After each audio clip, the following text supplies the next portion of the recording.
Tara, kapalaran naman ni Ralf. Basahin natin. Ralf Lion Pagobo Vloggs. March 16, 2021, Sun opposes Uranus. March 16, diba? Freedom is needed, sought and desired at all costs at this time, especially from circumstances that have you tied down or restricted in some way. Sudden romances can begin at this time and end just as quickly when this transit does, so don't expect anything long-term from it. This is an unfavorable time for any group activities. This can be a time of electrical fires, so be more aware to the hazards in your surroundings. Murphy's Law is in full effect now, so if it can go wrong, it will now. Hold on to something and prepare for a shock in your life. This is not a good time for private negotiation because disappointments of the major kind are to be expected. You will experience difficulties in expressing yourself, and thus it's hard to do with your foot in your mouth. Separation from others is possible at this time because either of you or both need your own space. You will have death bias potential or a blind man. You won't see it or take it. March 17, 2021, Venus trine Neptune. Harmony and relationship is indicated by this transit to use charm as a tool to get what you want.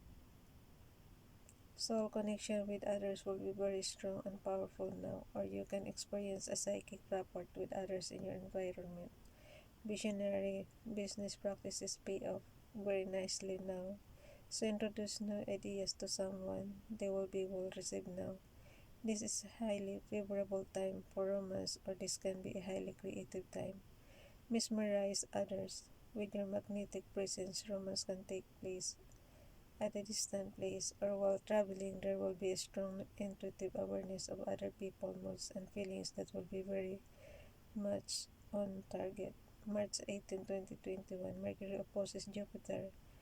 Meet others halfway now and try to compromise with all the people you come into contact with now. You may now be prone to daydreaming, which falls up a job or project, and communications or business with people at a distance will be disappointing. Ill health can be the result of poor intake into the body, so be careful what you put into it. A meeting of the minds will not take place now, especially if it concerns money, so try to give and take instead of push and shove. Avoid over-optimism in your expansion in business and personal life to avoid losses. This is an adverse time for any business transaction, so protect all money transactions to avoid losses. Realism and thrift can help the tendency to overbuy needles items that will be regretted later. Thieves are possible. You need to be on guard now. This includes mistakes at the cash registers in the store's favor, leaving you on the short end. Don't make any promises you cannot keep, no matter how sincere.